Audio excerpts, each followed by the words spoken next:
আসসালামু আলাইকুম। মাদার্স লাভ এগ্রো প্রজেক্টের পক্ষ থেকে সবাইকে অনেক অনেক শুভেচ্ছা ও ভালোবাসা। আপনারা দেখতে পাচ্ছেন মাদার্স লাভ এগ্রো বিজনেসের পোল্ট্রি প্রকল্পে আমরা যে বাচ্চাগুলো দেখতে পাচ্ছি, এই বাচ্চাগুলোর বয়স 28 দিন। আমরা এই 28 দিনের মাথায় যে ভ্যাকসিনটা করতে হয়, সে ভ্যাকসিনটা করার জন্য মুরগিগুলোকে রেডি করা হচ্ছে। অর্থাৎ ভ্যাকসিন করার আগে 5 থেকে 6 ঘন্টা খাবার পানি বন্ধ রাখা হয়েছে। কারণ হচ্ছে এই মুরগিগুলো যত ক্ষুধা লাগবে, যত পানি পিপাসা পাবে, তত বেশি ভ্যাকসিনটা দ্রুত খেয়ে শেষ করবে। অর্থাৎ আপনারা যে পানির পাইপ দেখতে পাচ্ছেন, এই পাইপে আমরা vitamin, mineral, zinc, AD3, calcium এগুলো পানির সঙ্গে মিশিয়ে দিই। কিন্তু আমরা ভ্যাকসিনটা এর আগে 3টা ভ্যাকসিন আমরা হাতে ব্যবহার করেছি, চোখে দিয়েছি। আর 4র্থ নাম্বার ভ্যাকসিনটা আমরা পানির সঙ্গে মিশিয়ে খাওয়াবো। আর সেই কারণেই আমরা পাইপের পানিটা সকাল থেকেই বন্ধ রেখেছিলাম। সকাল থেকে বলতে সকাল 11টার দিকে বন্ধ করেছিলাম খাবার পানি দেওয়া। আর এখন সন্ধ্যার পরপরই আমরা ভ্যাকসিনটা দিচ্ছি। এই সময়টা কিন্তু পাইপে পানি ছিল না, খাবার পানি, এবং খাবার পাত্রে কোনো খাবার ছিল না। আমরা এই 4-5 ঘন্টা পাখিগুলোকে উপোস রেখেছি, যার কারণে এখন খাবার এবং পানি দিলে তারা দ্রুত খেয়ে শেষ করবে এবং ভ্যাকসিনটা প্রপারলি কাজে লাগবে। তো সারাদিন অভুক্ত থাকার পরে যতগুলো খাবার পাত্র ছিল, তার তলায় যতগুলো লেগেছিল সেগুলো তো খুঁটে খুঁটে খেয়েছে এবং তারা এখন একটু নার্ভাস মনে হচ্ছে বা বিশ্রামে আছে। এই বিশ্রাম পরে যখন খামারে খাবার এবং পানি দেওয়া হবে, তখন দ্রুত তারা খাবার পানিটা খেয়ে ফেলবে। আর এই কারণেই আমরা 5 থেকে 6 ঘন্টা, কখনো কখনো 7 ঘন্টা, 7.5 ঘন্টাও তাদেরকে অভুক্ত রাখতে হয়, যাতে করে 4র্থ নাম্বার ভ্যাকসিনটা নষ্ট না হয়। কারণ পানির সঙ্গে ভ্যাকসিন মেশানোর পরে আধা ঘন্টার মধ্যে খাওয়ানো উচিত। তো যাই হোক, আমাদের ইতিপূর্বে যে 27টা দিন পার হয়েছে, সেই 27টা দিন এদের দেখাশোনা, খাবার মেনটেনেন্স, বায়োসিকিউরিটি মেনটেন করা, পরিষ্কার পরিচ্ছন্ন রাখা, আলো বাতাস দেওয়া, তাপমাত্রা নিয়ন্ত্রণ, সব কিছু মোটামুটি প্রপারলি করা হয়েছে। এবং এই 4র্থ নাম্বার ভ্যাকসিনটাও আমরা প্রপারলি যেন সবগুলোর মুরগি খেতে পারে, সবগুলো মুরগি, একটা মুরগিও বাদ না যায়, সেই জন্য আমরা তাদেরকে অভুক্ত রেখেছি। আর এই মুরগিগুলো হচ্ছে কালার বার্ড। এই মুরগিগুলো একটু রোগবালাই কম হয়, রোগ প্রতিরোধ ক্ষমতা বেশি, এই জন্য অ্যান্টিবায়োটিকের হার কম ব্যবহার করতে হয়। তো যারা খামারি আছেন, যারা নতুন উদ্যোক্তা আছেন, তারা চাইলে কালার বার্ড লালন পালন করে লাভবান হতে পারেন। আশা করি কালার বার্ড আপনাকে মেনে দেবে। এরপরে দেখতে পাচ্ছেন এই খামারের প্রধান যে ভূমিকা পালন করছে সাগর। সাগর হচ্ছে সম্পর্কে ভাইগনা। সাগর এবং সাগরের ওয়াইফ দুইজনই তার মামির জন্য এই খামারটা তার মামি চালাচ্ছে। মামির জন্য যথেষ্ট হেল্পফুল, যথেষ্ট সহযোগিতা করে যাচ্ছে।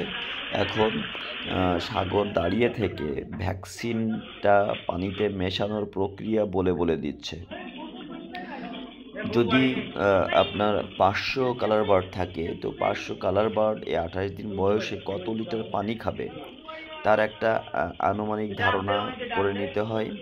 সেই ধারণা মতে এই বালতিতে পানি নিয়ে তাতে আপনার ৪র্থ নাম্বার ভ্যাকসিনটা মেশাতে হবে। এরপরে খাবার পাত্র খালি রেখে পানির পাত্রে এই পানিগুলো মেশানো, ভ্যাকসিন মেশানো পানিগুলো ভরে তারপরে খামারে নিয়ে যাবে। তো আমরা দেখতে পাচ্ছি যে সাগর খুব দক্ষভাবে নির্দেশনা দিচ্ছে যে কোনটা কিভাবে মেশাতে হবে, কতটুকু পানি লাগবে, কতটুকু পানিতে এই ওষুধটা মেশানো যাবে, সব কিছু মিলিয়ে এখন পানিতে ৪র্থ নাম্বার ভ্যাকসিনটা মেশানোর জন্য ভ্যাকসিনটা খোলা হচ্ছে। এই ভ্যাকসিনটা এনে কিন্তু ফ্রিজে রাখতে হয়। ফ্রিজে রাখার পরে পানিতে মেশানোর বা ভ্যাকসিনাইট করার আগ মুহূর্তে এটাকে খুলতে হয়। তো সাগর কিন্তু সেটা খুলছে এবং একটু পরে পানিতে মিশিয়ে পানিগুলো প্রস্তুত করা হবে। সাগর একজন দক্ষ খামারি, সফল খামারি। সে দীর্ঘদিন সে চালিয়ে আসছে। অল্প পরিসরে শুরু করে এখন সে বৃহৎ আকারে খামার পরিচালনা করে এবং বেশ লাভবান হয়। তো সাগর তার মামির জন্য এই ভ্যাকসিনটা রেডি করছে এবং মামিকে হাতে কলমে শিখিয়ে দিচ্ছে। আর সেই সঙ্গে বৌমা অর্থাৎ সাগরের ওয়াইফ যথেষ্ট হেল্পফুল। সেই নিজ হাতে সব কিছু করে তার মামিকে শিখিয়ে দিচ্ছে। এইভাবে যদি কোনো নতুন উদ্যোক্তা খামার করতে চায় তাহলে অবশ্যই আশেপাশে যারা দক্ষ খামারি আছে তাদের পরামর্শ নিয়ে যদি খামার করে তাহলে অনেক উপকৃত হবে।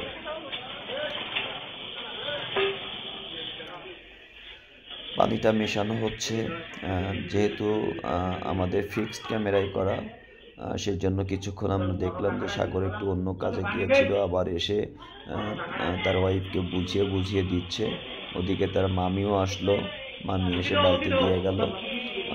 এখন পানিটা মেশানো হয়ে যাচ্ছে, পানিটা নিচ্ছে সরাসরি মোটর ছেড়ে মোটর থেকে ডাইরেক্ট পানি তোলা হচ্ছে।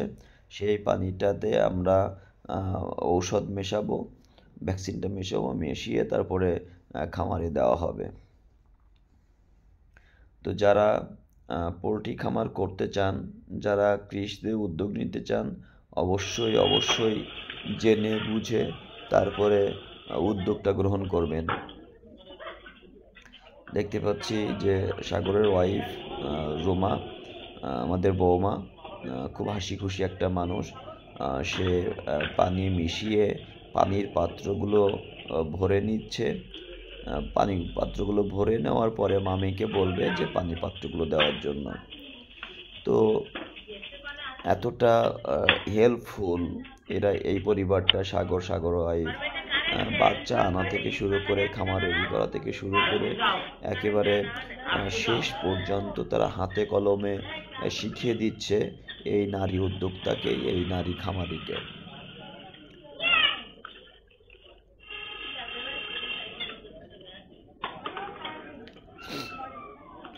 খামারের শ্বশুর, সেও যথেষ্ট কর্মঠ।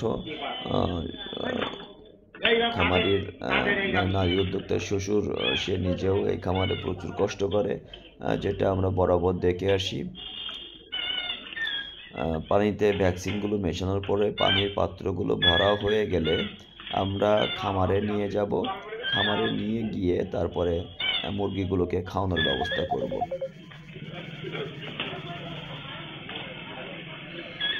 তো দেখা যাক আসলে কি হয়।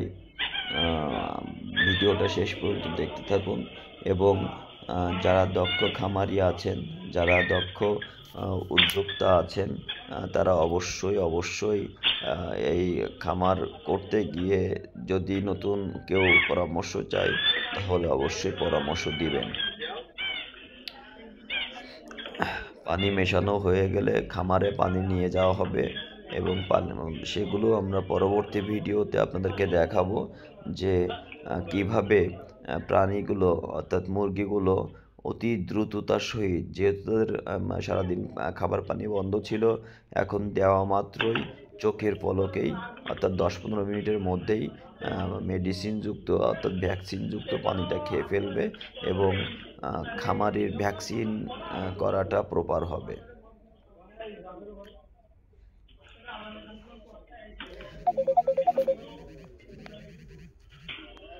যদি কেউ এই খামার করতে গিয়ে কোনো রকম সমস্যায় পড়েন, তাহলে অবশ্যই আপনারা আশেপাশে যারা পুরাতন খামারি আছে, অভিজ্ঞ খামারি আছে, তাদের কাছ থেকে পরামর্শ নেবেন। তাহলে খামারে অগ্রযাত্রাটা অনেক সুন্দর হবে, সফলতা হাতছানিটা দেখতে পাবেন। তো দেখছেন যে পানির পাত্র লাগানো হচ্ছে, এটা হয়তো কোনো একটা ডিস্টার্ব আছে, সেজন্য সেটা পরিবর্তন করা হতে পারে। তো সবগুলো পাত্রে পানি ভরা হয়ে গেলে তারপরে খামারে নিয়ে গিয়ে পশুদেরকে মানে প্রাণীদেরকে দেওয়া হবে, মুরগিগুলোকে দেওয়া হবে। তো মাদার্স লাভ এগ্রো প্রজেক্টের পক্ষ থেকে আবারও সবাইকে ধন্যবাদ। ভিডিওটি অবশ্যই শেয়ার করবেন, কমেন্টস করবেন এবং কোনো পরামর্শ থাকলে অবশ্যই পরামর্শ দিবেন। সবাইকে এতক্ষণ ভিডিওটা দেখার জন্য অনেক ধন্যবাদ।